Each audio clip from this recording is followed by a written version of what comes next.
دەڵێن قەزا خوێیە. القضاء مثل الملح، إذا فسد الملح فسد الطعام. ئەوە یەک. زۆربەی زۆرمان مەقولەکەی ڕیچارد ئەوەی ڕئیسی وزەرای بەریتانیا چرچل دەڕێ لە پاش جەنجی دووەمی جیهان هەموو قیادەکانی خۆی کۆ دەکاتەوە، لە سەحە دەپرسی دەڕێ کاکە مستەشەوەمان بە پیوە نمایە، هیچ تەواو مستەشفى سەحە قیتاعی سەحەمان وێرانە. تەربیە دەڕێ ئەوەی قوتابخانە بی بە پیوە نمایە. بەلەدیات هەروە، بنووک هەروە، تیجارەت هەروە. تەمەشای وەزیری عەدل دەکات، طبعا لە نیزامی بەریتانی محاکم سەر بە وەزارەتی عەدلە، تەمەشای وەزیری عەدل دەکات دەڕێ قەزا و نابی خێر، ئیذەن نەحن بخێر. مهم نییە قیتاعی سەحەت وێران بۆ چکە چا دەکرێتەوە، مهم نییە تەربیەت بابڕین قوتابخانەکان و جامیعەتەوە وێرە چا دەبتەوە، بەڵام کە قەزا تێک چوو ئەوە ماڵوێرانیە. و نابی ئەوەش لەبیر بکەین کە پێغەمبەر عەلەیهی سەڵات وسەلام لە بەلاش نەیگوتی القوات ثلاثة اثنان منهما في النار. ئەگەر بە عەدەد سێ دادوەرتەبی بە معەدەل دوانیان لەناو ئاگرە. بۆ چکە ئەوانە مغڕیاتی قەزا زۆرە، وەکو سەحە نییە، وەکو تەربیە نییە، وەکو قیتاعی تیجارەت نییە، وەکو ئەوە نییە. بۆ چکە هەموو قیتاعانی کە ناومان هێنا بە نەتیجە دەچنەوە بەردەمی قەزا، بۆ کێشەکانیان دەچنە بەردەمی قەزا. من بە حکمی ئاگاداریم لە بەعزێک محاکەمات بڕوا بکە مەبالغی وها عەرزی هەندێک دادوەر کراوە، ئەو دادوەرە ئەگەر زۆر ئینسانێکی نەزیح نەبووە، زۆر ئینسانێکی عەقیدە پاک نەبووایە، نەیدەتوانی خۆی بەرامبەر ڕابگری بە مەلاین دۆلار. ئەخە مەلاین دۆلار بۆ وڵاتێکی وەکو ئەو وڵاتی ئێمە ئەرقامە بەڕاستی. ئەو بەش خۆشبەختانە من ئەوەندەی ئاگام لێ بووە دادوەرەکان ڕەتیان کردەوە. و طبعا هەموو دادوەریشیش دادوەر نییە، نابێ هەموو یەکویەک حساب بکەین، باشی تێدا و ساڵح و تاڵحی تێدایە. بە هەر حاڵ ئێمە لێرە ئەوەی کە من لە خزمەت جەنابتانم باسی بۆچوونی خۆمان ناکەین، باسی تەقاریری پەرلەمانتارەکان ناکەین، چکە ئێمە هەموو بەکرێ گیراوین، پەرلەمانتارەکان هەموو ئەجندای سیاسیان هەیە. باسی تەقاریری مجتەمەعی مەدەنی وەتەنیتان لە بۆ ناکەم، چکە ئەوانش هەموو دار و دەستە و ئەجندای ئەزنەبین، ئەوانە بە هەموو لەلایەکدانی. نەتەوە یەکگرتووەکان لە سەزاری بلاسخارد گوتی دەبێت سیستەمی دادوەری لە هەرێمی کوردستان لە سفرەوە بنیاد بندرێتەوە. آخر کەسایەتیەکی ئەوها کاتی کە دەڕێ لە سفرەوە دەبێت بنیاتی بنیەوە، واتە ئەوەندە وێرانە ئیدەستکاری و چاکسازی نییە کە لە سفرەوە بنیاتی دەنیەوە، واتە تو لە قانون، لە قەزائەت، لەو شوێنانەی کە محاکمە، ئەوانە دەبێ هەموو فی سفرکەی سەر لە نوێ بناتی بێ. ئەوە یەک. ئەو تەقاریرانەی یەک لە دوای یەک دەردەچی دەربارەی هەڵسەنگاندنی قەزایی کە دواییان ئەوە بووە کە لە محاکەمەی شێروانی بابڕێن ڕێکخراوی سەربەنەتەوە یەکگرتووەکان یونامی بەشی مافی مرۆڤی تەقریرێکی لەسەر قەزا دەرکرد. بەڕاستی تەقریرەکە هەمومانی شەرمەزار کرد، هەر هەموو ئەوەی ئوسرەی قەزایی بی و غەیری قەزایی بی، بە قەزای واقفتەوە بە قەزای جالستەوە، هەر هەمووی ئیحراز کرد لەبەر ئەوەی پێی وا بوو ئەوە هیچ محاکەمە نییە، ئەوە شتێکە مجرد ئسقات فەرزێکی ئیجرائیە دەبێ بکرێ، ئەگەنە ئەو حکومە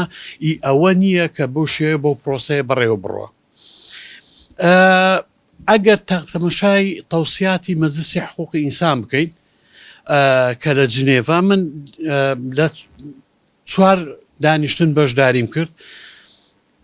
دەتوانن بگەڕێنەوە سەریان، ئەگەر نەشتان بێ دەتوانم تەقاریرەکانتان لە بۆ بنێرم. بەڕاستی ئەوەندەیان ڕەخنە لە قەزای عێراقی و لە قەزای هەرێمی کوردستان هەیە، لەوێ شەرم دەکەی بڕێ من لە قەزا هەر یعنی لەوێ منە کاتی خۆم دەناسەندم بوو من چالاکوانم، چکە ئەوە نییە بچی بەس بتگوت لە قەزام هەزاریەک پرسیاری پێبوو، یعنی سووەڕیەتی محاکەمات، توندی ئەو ئەحکامانەی کە دەردەچی، شێوازی وەرگرتنی دادوەران، کۆمەڵەکی زۆر لە پرسیاری وایە نەبوو، تو وەڵام تێ نەبوو. چی جواب دەدەیەوە چکە ڕاستە منەظەماتی دەولی و ئەوانەی کە نوێنەری وڵاتانن دێن لێرە پرسیارێک لێ دەکەن جەنابەت حڕی هەرچۆن جواب بدەیەوە ئەو هەروەوات بۆ دەکا بەڵام باوەڕی پێ نەکردی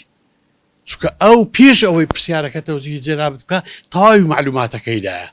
ئەو بەس دەیەوێت ڕسمیەت بداتە ئەو وەڵامی کە لەلای ئەوە بۆ ئەوەی بڵێ ئایا پاڵپشتی کردیاننا باوازە تەقاریری دەولیش بێنین چکە ئەوانیش بۆ خۆی متحیدە دەڵێ من مەطبەخی سیاسەتم باواز دەوانیش بێنین باشە بینە سەر تەقریری دەسەڵاتی دادوەری خۆی باشەوانە بۆ خۆی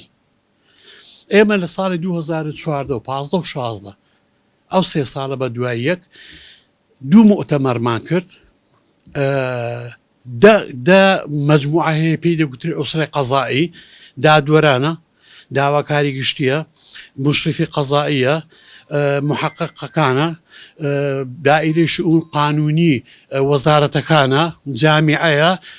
وهكذا بڕۆ مهم دا مجموعە هەیە طبعا پارێزەرانە ببوورە پارێزەران ئەوانە پیان دەگوترێت ئوسرەی قەزایی دەدانیشتنمان لەگەڕیان کرد طبعا حەسیلەی ئەو دەدانیشتنە کارەسات بوو بۆ ئێمە وەکو مجتەمەعی مەدەنی کارەسات بوو هەستاین چوینە لای حاکم ئەحمەد عەبدوڵڵا زوبێر کە ئەو کاتە سەرۆکی ئەنجومەنی دادوەری بوو وتمان ئەوە حەسیلەی دەدانیشتنەکەیە وتیەوە من ناتوانم ئاوەوەری بگرم مؤتەمەڕێکی عام دەکەین با مؤتەمەرەکە ئیقراری ئەو بۆچوونانە بکە ئەو ڕەخنانە بکە ئەو مقتەرەحانە بکە دەبێت مؤتەمەڕێکی عام هەستاین مؤتەمەڕێکی عامە لە شیراتۆنی هەولێر بۆ سازدان یەک لەوانەی کە هاتبوو مدحەت ئال مەحموود بوو سەرۆکی ئەنجومەنی باڵای دادوەری لە عێراق وتەی هەبوو حاکم ئەحمەد عەبدوڵڵا زوبێر وەکو سەرۆکی ئەنجومەنی دادوەری لە هەرێمی کوردستان سەرۆکی داواکاری گشتی سەرۆکی ئیشراف قەزایی و هاکەزا بڕۆ هەموو ئەو هەموو وەزیرە ئەو هەموو پەرلەمانتارە هەمیان دانیشت بوون یعنی ئەوەی کە هەناسەت دەگری هەناسە لە خەفەتان و لە حرسان سەرۆکی دەسەڵاتی دادوەری بە موافقەی مؤتەمەر 440 نەقسی تەوقیع کرد لە ئەنجومەنی دادوەری لە هەرێمی کوردستان 440 نەقس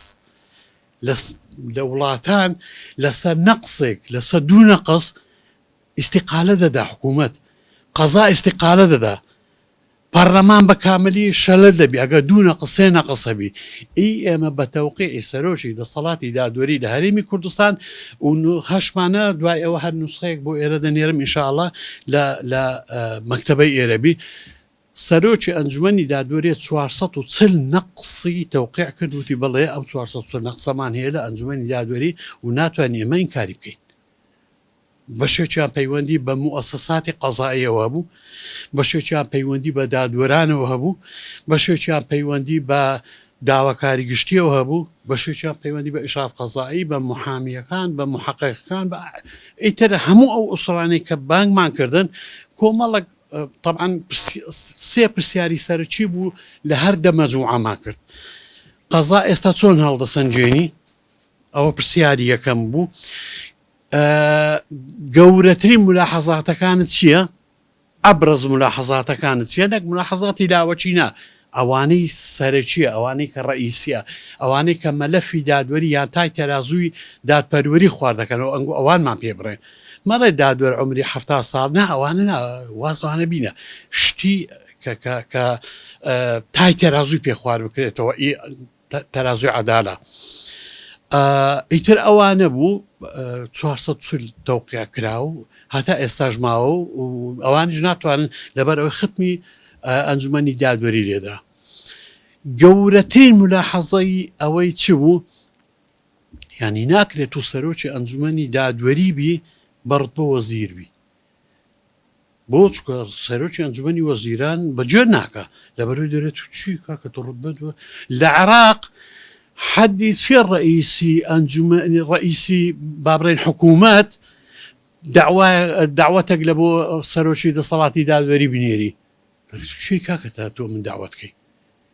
ئەمن بانگێشت دەکەم بە مەخفوڕەن دەبیبیەت و ئەتو داواتی لە بۆ مدەنێری داواتی دوو کەسی قبول دەکە فقط سەرۆکی عێراق لەگەڵ سەرۆکی پەرلەمان بەس ئەو دووە لە بۆیان هەیە سەر ئیما بەڕت بە وەزیرە ینی بە لە قانونەکەی نووسرایە ئەوەی وەزیرە دەرەجەی باش خۆم حافظش دەرەجەی وەزیرە کاکە وەچیل وەزیرە یعنی ئێستا سەرۆکی دەسەڵاتی دادوەری لەگەڵ وەزیری بەلەدیات فەرقی نییە لا کورە وەزیری عەدل بڕۆکە ئەوەی هەیە ئەتو ئەو موەسسانەی کە هیچ خێریان نییە لە بۆ هەرێمی کوردستان تو مقارنەی دەکەی بەوان مهم ئەوە باز لەو تەقریرێش بین کاکە ئاویش ڕەنگە زۆر ئەوە نەبی با بین هەندێک ئارائی سیاسیەکان و ئەوانەی کە لە قیمەی دەسەڵاتی دادوەری بوون مەسەلەن ئێستا ئەمن ئەگەر بڕێم دەسەڵاتی دادوەری گەندەڵترین دەسەڵاتە لە هەرێمی کوردستان بۆ بەیانی دەسەڵاتی دادوەری داوام لەسە دەنووسی بەڵام ئەو قسەیە من نەمکردیە وە قسەی ئاری هەرسینە لە تەلەڤیزۆنی ئێنارتی لە مقابلەیەکدا گوتی ئێمە و یەکێتی وامان لە دەسەڵاتی دادوەری کردووە ببێتە گەندەڵترین دەسەڵات لە هەرێمی کوردستان ئەو قسەی ئەوە و ئەوەی کە ئەوەشە ڤیددیۆیەکەی لە بۆ دەین ئەوە یەک پاڤڵ جەلال تاالەبانی دەڕێ ئێمە بە هیچ شێوەیەک متمانەمان بە قەزانیە لە هەرێمی کوردستان هەر لەبەر ئەوەشە داواکانی خۆمان دەبینە بەغدا لەبەر ئەوەی دادوەر بێدەسەڵاتە ئێوارە دەستگایەکی ئەمنی قەراری بۆ دەنێری و فەقیرە بەیانی بەزدەی خوێنێتەوە ئەوە منە و قسەیە بکەم بۆ بەیانی دەگیرێم بەڵام پاڤڵ جەلال تاالەبانی وێ گوتیە ئەوەی دەیەوێت ڤیددیۆیەکەی لە بۆ دەینم ئەوە دوو پێشی ئەوە لە هەفتەی شوباتەوەی لە سلێمانی ئەو کارە ساتێک کە خەڵکی سڤیل کوژە ئەوانە پارتی تێیدا متهم بۆی کە متەزاهرێ کوشتی ئەوانە ئەو مەسوولی لەقەکەیان زیاتر متهم بوو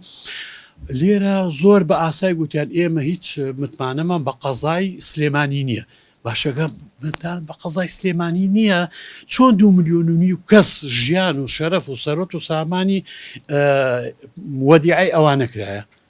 ئەتو لە بۆ مەسوولی خۆت متمانەت پێیان نییە و ئامادەژنی مەسوولە خۆت بنێریەوە بەڵام 2 ملیۆن و لە هەرێمی کوردستان لەژێر ئیمڕێ ئەو قەزایەدایە کاکە ئەوە کە کارە ساتەکە لەوەیە لەوانەش گەڕێنەوانە لە قەزا نازانن ئاری هەرسینە پاڤڵ تاالەبانیە ئەوانە لە قەزا نازانن ڕئیتان چییە کە یەکێکی وەکو حاکم ڕزگار بڵێ دادوەری وامان هەیە بە کەڵکی موەزەفی ئەنجومەی دادوەری ژنایەنێک دادوەر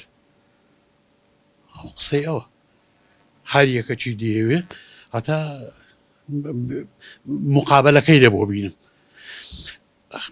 مقابلەکانی حاکم ناستان دیتە ئەوەی کە سەرۆکی داواکاری گشتی بوو لە سلێمانی چۆن باسی قەزا دەکە مقابلەکانی حاکم شێخ ڕەوفتان دیتە شێخ لەتیف کە لەبەرچی ئیستیقالەیدایە بڕۆن تەمەشاکەن ئەو دادوەرانەی کە ئیستیقالەیاندا هەیەک لەوانە مامۆستا قوبادی زێلیزادە لەبەرچی ئیستیقالی دەکە لە عنفوانی گەنجایەتی بوو ئەوە نەبوو بڕێ وەڵا نەخۆشە ئەها وەڵا نا بڕۆن لە هۆکارەکەی بپرسن لەبەرچی ئەوەی پێ یعنی بە سەراحەت ئیستیقالیان پێدا بڕۆن لە حاکم عەبدولواسط بپرسن لەبەرچی نەقلی گەرمیان کرای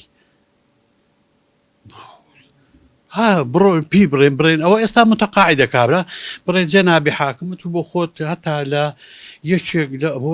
بە سەراحەت قسە بکەنەوە چۆ بۆ خۆی پارتیە جەنابەت پارتیشی بەس پێمان بڕێ لەبەرچی نەقلی گەرمیان کرای لەبەر ئەوەی وەرەقەی بەرپرسێکی باڕا گوتی ئەوانە ڕاستە تیجارەتیان لەگەڵ داعش کردێ بەڵام بە ئیمرەی ئێمە بووە دەبێت بەریان دەیگوتیەوە من 7 ساڵ عقوبەمدا سجن ئێوە بۆ خۆتا عەفوی خاسی بۆ دەرکەن لەسەر ئەوە نەقلی گەرمیانیان کرد باشە بڕۆن لەو دادوەرە بپرسن ئەوەی کە چوو لە جوئی وەرگرت لە ئەوروپا ئەوەی چوار مستەشارەکەی گەرمیانی ئێستاش لە ژووریە دادوەرەکە ئێستا نازانم ناوی چیە هاوژی حاکمەژی بڕێ لەبەر چی کوردستان بەجێهێشت لەبەرەوەی پێیان گوتیان کاکە تو گەورەترین موسیبەت لە ئێمە دروست کرد ئێمە زیاتر چەندە 400 و چەند مەطلوبە لە 400 و شتێک مەطلوبە لە مستەشارەکان چووی ئەتو چواری منطقی گەرمیان گرتی ئێستا طبعا تا ئێستا ئەوانە لە ژوورن نەدەتوان بەریاندن نەدەتوان حکمیان بدەنەوە دادۆرەکەش ڕای کردووە ئەو وەزعی دادگایە ئەو وەزعی قەزایە ئەو وەزعی ئەو قوانینانەیە کە لە قەزا دەڕوا خوا پشتیوانی ئەو خەڵکە قوربە سەرەبی یعنی ئەتوو کارەساتێکی زۆر گەورەیە خاستن ئەوەی لە ئوسرەی قەزاییە چکە ئەو زیاتر دێتە پێش من ئەو کاتە لە ناو وەزارەتی داد بووم مەلەفی یەکێک لەوانەی حکمی ئیعدامی لە بۆ دەرچوو بوو دەرەجەی بە تاتیشی وەرگرت بوو ئەمری بۆ دەرچوو بتە جێگری سەر و چێرەم نازان چون حکمی ئیعدامت هەیە دەرەجەی قەتعی وەرگرتیە کە قابلی تەعنیش نییە باشە متهمی نەک متهمی مودانی بە کوشتنی 150 کەس زیاتر پێمە 152 بوو 9 بوو شتێکی ئەوها لە بازاری ئاکرێ ئەو دانیایەکەی کە تەقیەوە کە بازارەکەی هەموو سووتان زاخۆ ئەوە تو بەوە مودانی بەوە حکمی ئەدام ئەجا کردیتر نەتکردی و مۆزوعی چکەیە ئێمە باسی حکمی قەزایی دەکەین کە دەرەجەی بە تاتی وەرگرتیە ڕەنگە هیچ لە هیچدا نەبی بەڵام دیسان ئەتوو معاملە لەگەڵ حکمیی قەزایی دەکەی کە دەرەجەی بە تاتی وەرگرتیا و قانونیەکان زیاتر لەو مستەڵەحە دەگەن حکمی قەراری قەزایی حجیەتی هەیە لەسەر هەموو قەرارە ئیداریەکان قەرارە سیاسیەکان قەرارە تەشریعیەکان لەسەر هەمووی باڵا دەسترینیانە ئەوەیە قەزا لە هەرێمی کوردستان و ڕۆژ بە ڕۆژ بەرەو خراپی ژەچی ئەوەی کە زیاتر مۆزوعەکەی وێران کرد قسەکانی ئاراز شێخزەنجی بوو ئاراز شێخزەنجی کە ئەها بە کوردی خۆمان هاولێریەکە دەرێ کە نقورچیان لێدا گۆشتیان باداجە گوتیێمە بە تەلەفۆنە قەرارمان بە قازی دەگۆڕی ئەی هاوار تو ئەوە چقە یعنی ئەوە جەنابی دادوەر جەنابەت کە لە کولیەتە خەڕجت کرد بە جەماعی هەموو سوێندمان خوارد سوێن دەخۆین بە قورئان سوێن دەخۆین بە شەرەف کە قانون وەکو خۆی تەطبیقکەین ئەوە لەلایەک دوای ئەوە کە جەنابەت بووە محەقق لە پێش ڕئیسی محکەمەی ئیستئیناف سوێندێکی کەت خوارد دیسان سوێندت بەخوا خوارد کە قانون وەکو خۆی تەطبیقکەی و یەکسانی و عەدالەت و ئیلی ئاخیری کە لە مەعادی قەزایی تەخەڕجت کرد چووی لە پێش سەر و چێرێم هەمان سوێندت خواردەوە 3 جار بەخوا سوێندت خواردێکە ئەو بۆ شێوە قانون لەسەر خەڵک تەطبیق دەکەی کە بەشە و تەلەفۆنێک لە بۆ بکرێ بڕێ بەیانی ئەو حکومەت ئاوابی ئەوە قەزایە لە هەرێمی کوردستان قەزا هەتا بەو شێوەی ئێستابی بە نسبەتی خۆ من چاوەڕێی عەدالەتی لێ ناکەم بووە لە 2013 گیران بە تاوانی ئیزرائی قەزا و پاش 4 شەو بەر بووم کەس نازانی مەسەی ڕێو داوای من چی دات چۆن تو کابرایەک دەگری بە ئیزرائی قەزا دوای ئەوە بەری دەدەی و قەزایەکە مەلەفەکەدا دەخرێکا گرتۆر چۆن هیچ دەرچیەکی قانونی هەیە بووە لە کوردستان هەیە دوای ئەوە لە 2014 هێرش کرا سرم بەدەمانچە ئەو باش و خەڵک گەیشتێ و لە بندەستیان دەریان هێنام یونامی کتابێکی فەرمی بۆ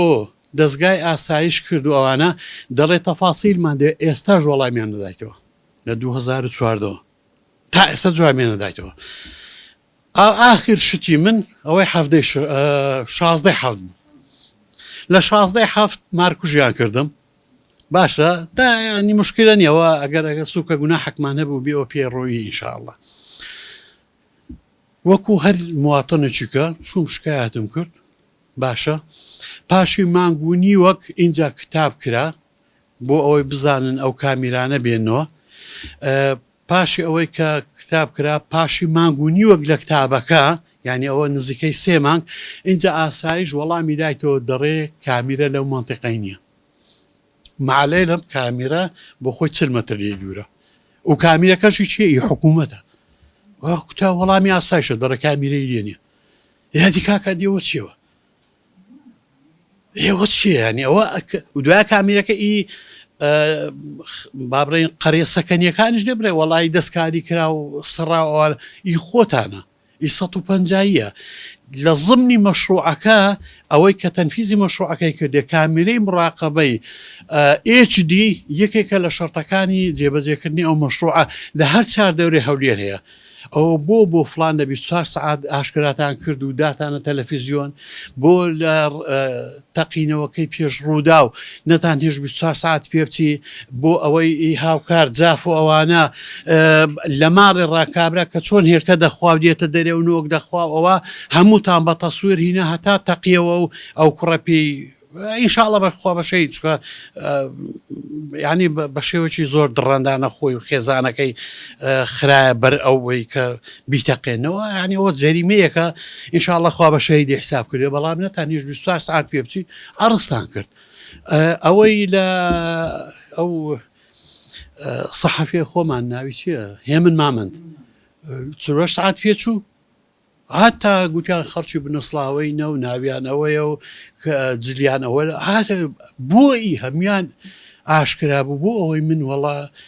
نەکار دەرنەچوە ئێستا بڕێ دەرنەچووە معقولە دەڕێر کامیرەی لێنێ ئەدیەوە چیەوە نازانم یعنی کە وەکو لە هەولێر شتەکەی مامۆستا دەڕێ کابراەک گوێی لە تەقەتەقی بوو لە سەربانی چوو تەماشا کردەوە کابراەک ڕاوەستایە هۆستەکەی لێرە کاکە وەزاین دە بە کۆتر دزینی هاتیە توی وەڵای هیچ تەماشا دەکە کلچی کۆتری لە ئەوەی ڕاکچۆغەری لەوەی هاتە دەرێ کلکەکەی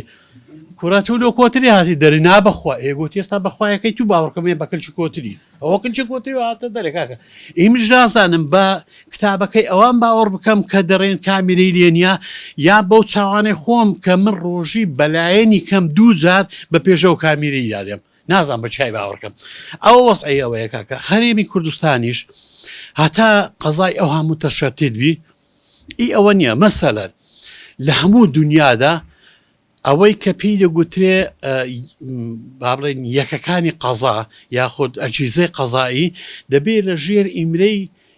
یەک دەسەڵات دابێت کە پێی دەگوترێت سوڵتای قەزایی ئێمە قانونیەکمان هەیە بەنای قانونی سوڵتای قەزایی ساڵی 2008 پێم وایە ئەگە غەڵەت نەبم لە ساڵ 2010 دەڕێ ئەوە قانونی سوڵتای قەزاییە لە یەکەم مادەی پێناسەی ئەنجومەنی دادوەری دەکات یعنی باس سوڵتە هەر ناکات چکە سوڵتە نییە بۆ مەحاکم لە ژێر ئیمرەی ئەنجومەنی دادوەریە تەمەشای وەحدەکانی کەیکە یان تەمەشای ئەجیزەکانی کەیکە ئیدعا عام ئیشراف قەزایی معهەدی قەزایی ئەنجومەنی شورا نازانم چی ئەوانە هەمووی لە ناو وەزارەتی عەدلە باش وەزارەتی عەدل بۆ خۆی جیهازی تەنفیزیە چۆن جیهازی تەنفیزی دەبێتە ڕقی بە سەدەسەڵاتی دادوەری ئەخۆزڵی مەبدەئی دەستوریە چۆن جیهازێکی تەنفیزی مراقبەی حوسنی تەطبیقی قانون دەکات لە سوڵتای قەزایی چۆن یعنی وەرە بەس ئەوم لە بۆشی تەڵکە نییە ئەوەی نییە تەفسیری نییە بەس لە هەرێمی کوردستان بێجگەلەوە ئەگەر مبالغەی تێدا نەکەین بەلایەنی کەم 180 تحقیق بەلایەنی کەم 180 تحقیق لە دەست ئەجیزەی ئەمنی شوڕتەیە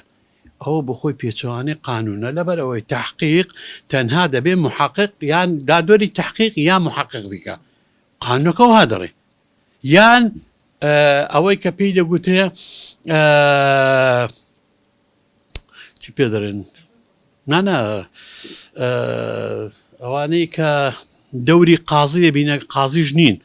ئەعزای زەبتی قەزایی یان ئەوە طبعا ئەگە دادوەری تحقیق یەکەم کەسە ئەگە ئەو لەوێ نەبوو محقق یان ئەوە تا محقق ئێمە بەپی ئەو قانونەی کە ئێستا لە هەرێمی کوردستان ماشیە قانونی ئوسوڵی محاکەماتی جەزایی 52 سەلاحیات هەیە حەسریان ئی محققی قەزائیە هیچی جێبەجێ ناکە یان نایڵن جێبەجێ بکە هیچ ئەوها ڕاسترە 52 سەلاحیەتە ئەوەی کە محقق جیا دەکاتەوە لەگەڵ دادوەر 4 دەسەڵاتە دەسەڵاتی ئیلقا قەبزی نییە دەسەڵاتی نەفشی قبووری نییە کە بچی قبر هەرداتەوە دەسەڵاتی تەفتیشی ناو ماڵانی نییە ژن و شتیوا تەفتیشکە ئەو شتانە ئەوە ئێڵا دەبێ دادوەری تحقیق ئەوە بکە و دەسەڵاتی تەمدیدی ئەوەشی نییە ئەوانەی لێ بەستە دەرێ باقی ئەوەکەیت کە هەموو شتێک سەلاحیاتی هەیە بەڵام فەرمو بڕۆن لە هەموو مەرکەز شۆرتەکان و لە هەموو مەحاکمی تحقیق لە غەیری ضوباتی شۆرتە و المخەولون بالتحقیق اینجا دوای ئەوەی کە هەموو تەواو بوو دەیبەنە پێش محققەکە و تەوقیعی پێ دەکەن. باشە بێجگەلەوە ئێمە ئەوەی کە کارە ساتە ئێمە بەنەس بە قەراری پەرلەمانی کوردستان کە ئەو کاتە ناوی ئەنجومەنی نیشتیمانی بوو قەرارێک دەرچوو گوتیان هەموو ئەو قانونانەی کە پێشی 92 ماشی و ساری بووە کاری پێکراوە لە مەحاکمی عێراق و هەرێمی کوردستان ئەوە دەڕوا باقی ئەوەکەیتکە یانەوەتە دەبێت قانونی پەرلەمانی کوردستان بێ دەرچوو بێ یان قانون ئینفازی بۆ دەرچوو بێ لە پەرلەمانی کوردستان. باشە یەک لەو قانونانە قانونی داواکاری گشتی بوو. باشە قانونی داواکاری گشتی لە ساڵی 2010 لە عێراق ئێلغا بووە. قانونەکە ئێلغا بوویتەوە. تۆ چۆن بە قانونیەکی مەڵغی ئیش دەکەی؟ نییە بڕۆ ئێستا ئەوە کاگتۆر ئەکادیمیە ئێمە فەرعین بەغدا ئەسڵەکەیە ئێمە قانونەکەمان لە ئەسڵەکە وەرگرتی ئەسڵ قانونەکە ئێلغا کردەوە فەرعەکە هەروازی بەجێ دەکە شتیوان نییە. ئەوە یەک ئێمە ئەوەی کە مراقبەی محاکم دەکا مراقبەی ئەدائی ئیدعام و قازی و محققین و ئەوە دەکات جیهازێکە پێی دەگوتری ئیشرافی قەزایی قانونەکەی ئیشرافی عەدلیە بە خۆشی ناوی ئیشرافی قەزاییە. شیوانیە بڕۆ هەموو یعنی متەخەلفترین وڵاتەکان هەتا ئێستا بە وەکو تەصنیف وڵاتانی ئەفریقیایە ئەوانەی کە لە تەصنیفاتی متەخەلیف و معنای نەک متەخەلیفی ئەوە بە متەخەلیف لە وەکو دەڵێ لە ڕەکبی حەزارە ئەوە بەو شێوە بەو تعبیرە لەو وڵاتە ئەفریقیانە شتیوارە نییە هەتا نیظامی بابڕین داواکاری گشتی پێم وایە ئەگە غەڵەت نەبم لە سێ دەوڵەت مایە یەکەچیان عێراق لە سێ دەوڵەت مایە بووە چکە شتێک نییە بە ناوی خەسمی شەریف وەڵا ئەوە ئیشی داواکاری گشتیە چکە من بەخۆم لەو مؤسسەم دێ جەنابی دادوەر لەبەر ئەوەی تەواوی بەڵگەکان هەیە لەبەر ئەوە داوا دەکەین کە تونترین سزا بدرێ بەڵام لەبەر ئەوە یەکەم جارێتی و گەنج و ژنی هەیە داوا دەکەین کە یعنی چۆن کاکە لە هەمان ڕستە داوای تونترین سزا دەکەی و لە هەمان کاتیش دەڕێ ئەتۆ ڕەفە و ڕەحمەتت پێ ئەکوو یعنی بەڵام ئەگە نیزامەکە بگۆڕێ ببتە نیابە عامە وەکو 191 دەوڵەتی عزوی ئومەم متحیدە نیابە بۆ خۆی خەسمە هەموو بەڵگەچی تێوەگڵانی ئەو کابرایە لە دەکەوتە دوو ئەوە ئێمە دەبی بکەوینە دوو بەڵگە بکەوینە دوای دوو بەڵگە بەڵگەی ئیدانە و بەڵگەی بەڕائە دەبێ هەردووچی ئەخە نەبووە تو لە کاتێکدا لە دوو ڕەش و سپی بگەڕی لە هەمان کات لە دوو سارد و گەڕم بگەڕی لە هەمان کاتدا لە دوو ئیدانە و بەڕائە بگەڕی ئەوە شتێکی ئەوە نیە ئەوە لەبەرەوەشە لە 194 دەوڵەتی ئەزوو لە جەمعی عامەی ئومەم متحیدە تەنها پێم وایە یا دوێ سێ دەوڵەتە ئەو شتە هەیە ئەوە زۆر بە کورتی معاناتی جیهازی قەزاییە لە هەرێمی کوردستان ئەگەر واز لە تەقاریری ئومەم متحیدە دەبێنی واز لە تەقاریری منەظەماتی مەحەلی بێنین واز لە قسەی ئەندا پەرلەمانەکان وە هەموو ئەوانە تەنها ئەو 440 نەقسەی کە بە خۆی دەسەڵاتی دادوەری ئیقراری کردیە هەتا ئەوان ئیشی لەسەر نەکرێ و جێبەجێ نەکرێ قەزا وەزعی لەوە باشتر نابێت کە بڕێ بە تەلیفۆن ئێمە قەرارمان بە دادوەر دەرکردە لەولایە یەکێک بێڵێ من باوەڕم بە متمانە بە دادوەری ئەوێنی یەکیان هەستەوە بڕێ وەڵا دادوەری خەڵکی وایری ئەسڵەن شایانیەوە نێبتە مۆزەفیش نەک بتە دادوەر لەوێ یەکێک بێ بڵێ فاسدترین دەسەڵاتی دادوەریە ئەو کاتە قسان نامینێ وەسەلام عەلەیکم وەڕەحمەتوڵڵاهی وبەرەکاتوه